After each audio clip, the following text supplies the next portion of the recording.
बिस्मिल्लाहिर्रहमानिर्रहीम। अच्छा, आज का जो लेक्चर है दैट इज अबाउट लीडरशिप, क्योंकि ये हमारा फर्स्ट चैप्टर है। इट्स अबाउट योर इंट्रोडक्शन और हम इसमें पढ़ेंगे कि इवोल्यूशन ऑफ लीडरशिप डेफिनेशन क्या है, और उसमें बेसिकली आपका सेंट्रलाइजेशन ऑफ पावर कैसा था, कंट्रोल कैसा था, ट्रेड अप्रोच क्या है, ग्रुप अप्रोच क्या है, ग्रुप थ्योरी क्या है, shared goals and effectiveness, leadership versus behaviour क्या है, ऑर्गेनाइजेशनल बिहेवियर। तो इसको हम फिर उसके अंदर कैटेगरीज हम पढ़ेंगे। Before this we need to understand what is the meaning of leadership. असल में लीडरशिप जिसे कहा जाता है जिसके थ्रू आपके फॉलोअर्स को एक इंस्पिरेशन मिल जाता है, जो आपको फॉलो करते हैं किसी वजह पे, दैट बिकम्स लीडरशिप।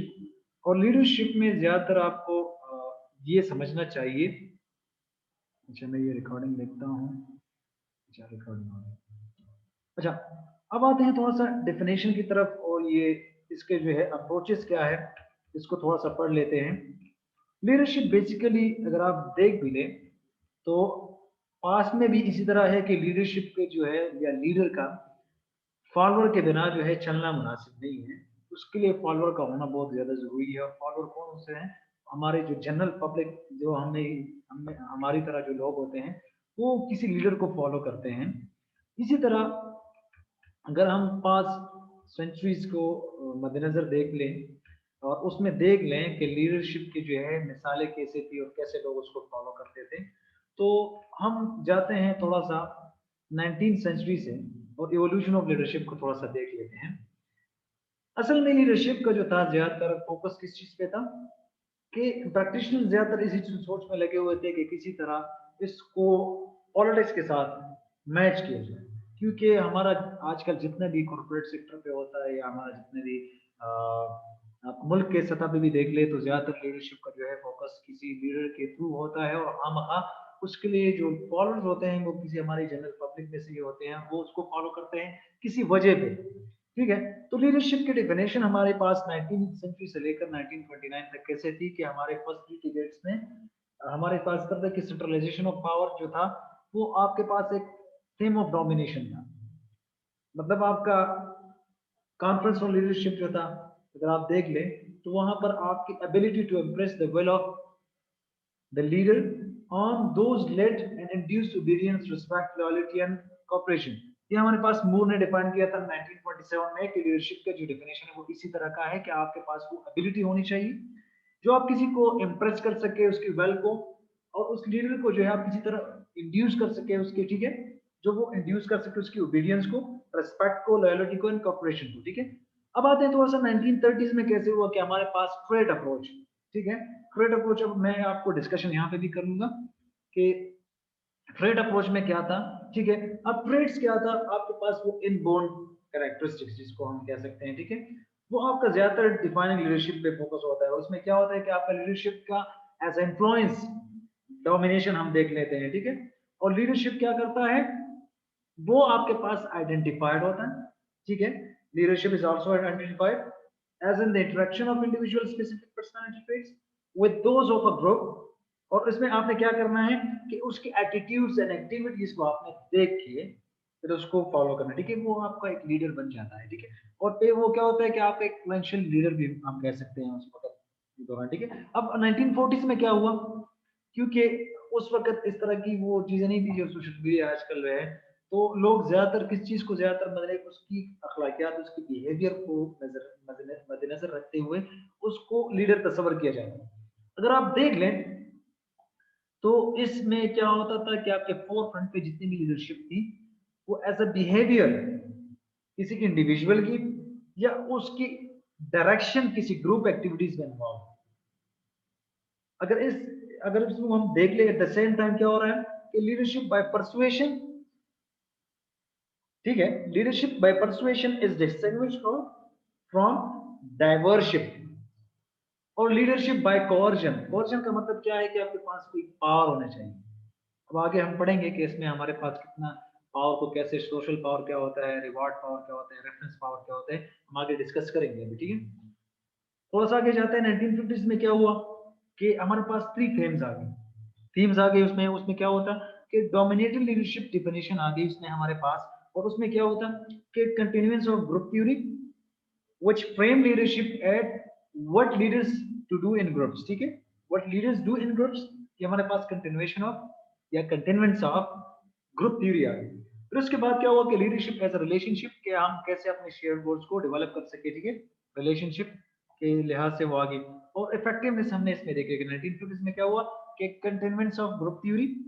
सेकंड हमारे पास क्या आया कि leadership as a relationship that develop shared goals, हमारे शेयर्ड गोल्स होने चाहिए। तो 1950 का लीडरशिप का कांसेप्ट क्या था, शेयर्ड गोल्स पे था।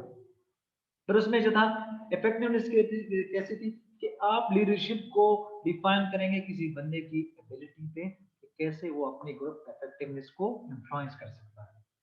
तो ये हमारे पास 1950 की डेफिनेशन ऐसी। तो फिर 1960s में क्या हुआ कि उस टाइम में वर्ल्ड अफेयर्स के हम मिसाल ले रहे तो ज्यादातर अगर आप देख ले 1960 और 70s में, तो अगर आप चाइना की मिसाल है तो इंडस्ट्रियलाइजेशन पे लोगों का ज्यादातर फोकस था, ठीक है। तो यहाँ पर क्या हुआ कि वर्ल्ड अफेयर्स में कि हमारे पास के लीडरशिप के जो स्कॉलर्स थे वो ज्यादातर क्या उसका सोचता कि आप उसको मद्देनजर रखते हुए 1960 डेफिनेशन को, लेकिन आपने यहाँ पर क्या करना है कि leadership as by act, like act by person, मतलब कोई एक्ट होना चाहिए, उसका मतलब कोई रोल होना चाहिए कि वो किसी बंदे को इन्फ्लुएंस कर सके, किसी शेयर डायरेक्शन को इन्फ्लुएंस कर सके। तो 1970s में क्या हुआ कि ऑर्गेनाइजेशनल बिहेवियर अप्रोच आ गई कि आपका ऑर्गेनाइजेशन बिहेवियर में क्या वो कंसेप्ट होगा और उसको आप इनिशिएट कैसे करेंगे, मेंटेन कैसे रखेंगे ऑर्गेनाइजेशन को, और कैसे अकम्प्लिश करेंगे अपनी ऑर्गेनाइजेशन को के गोल्स को। लेकिन अगर आप इसकी डिफिनेशन को उठा लें कि इसमें सबसे ज्यादा इंपॉर्टेंट कॉन्सेप्ट क्या था लीडरशिप का, लीडरशिप में हमारा पर ज्यादा यहाँ पर क्या होता था कि रिसिप्रोकल प्रोसेस होता है, जिसमें आप मोबिलाइजेशन के लोगों को कैसे उठाते हैं, फिर उसको उसकी मोटिव्स को बताना कि उसके मोटिव्स क्या है, उसकी वैल्यूज क्या है, उसमें आप देखते हो क्या उसके इकोनॉमिक, पॉलिटिकल और अदर रिसोर्सेज क्या है। इस कॉन्टेक्स्ट में आपका कंपटीशन और कॉन्फ्लिक्ट जो था, इसमें अगर आप देख लें तो आप अपने रियलाइज करते हो कि आपके गोल्स क्या कर रहे हैं, अगर वो आपके पास लीडर्स और फॉलोअर्स के म्यूचुअली हेल्ड है कि नहीं।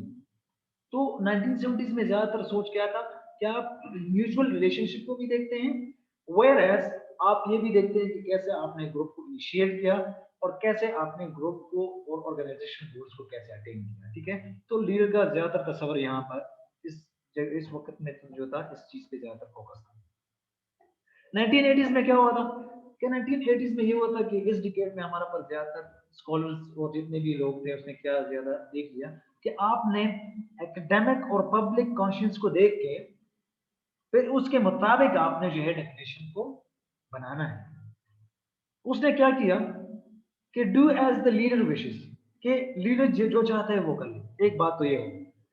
दूसरी बात यह है कि खामखा आपका इन्फ्लुएंस लेवल भी होना चाहिए कि कैसे आपने इन्फ्लुएंस करना है, ठीक है। 1980s की हम मिसाल लेते हैं कि इसमें क्या होता है इन्फ्लुएंस आप कैसे एग्जामिन करते हैं, आपकी मैनेजमेंट और आप जितने भी लीडरशिप को हटा लेते हो, लेकिन यहाँ पर आपका कोर्सिव पावर नहीं होनी चाहिए, कोर्सिव का मतलब जबरदस्ती नहीं होनी चाहिए, ठीक है।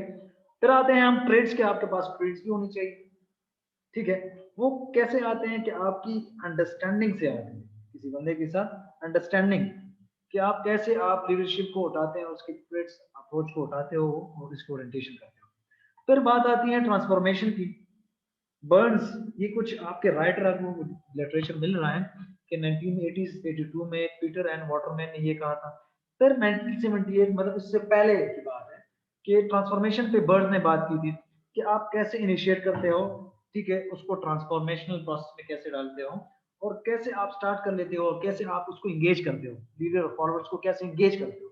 तो ये ट्रांसफॉर्मेशन की बात ये होती है कि आप किसी तरह लोगों को अपने साथ रख के जो है आगे चलने, आजकल जो हो रहा है, आजकल पॉलिटिशियन जो कर रहे हैं फॉलोअर्स को रख के ही अपने साथ रख के और आगे बढ़ रहे हैं, ठीक है। तो ये आप इसको कह सकते हैं। अब आते हैं थोड़ा सा 21st सेंचुरी की बात करते हैं हम कि इसमें लीडरशिप का क्या वो तस्वर है। अब इसमें आप देख ले, हमने जितना भी डिस्कशन किया, हमने जो 1970s और 60s और 80s की बात की, फिर उसमें जो हमने ट्रेड्स ट्रांसफॉर्मेशन की बात की, तो अब यहाँ पर आते हैं हम, ज्यादातर फोकस कहाँ पर होता है कि लीडर और मैनेजमेंट का सेपरेट प्रोसेस होता है। ये तो हमें जाहिर बात है कि मैनेजमेंट का अलग प्रोसेस होता है और लीडर का सबसे पहले तो इस तरह का नहीं था कॉन्सेप्ट, लीडर जो कहता था वो लोग फॉलो करते थे, कॉन्सेप्ट पावर भी था, रेफरेंस पावर भी था, रिवार्ड पावर भी था, आज भी वही है, लेकिन उसको थोड़ा सा हमने चेंज किया कि आप लीडरशिप को थोड़ा सा चेंज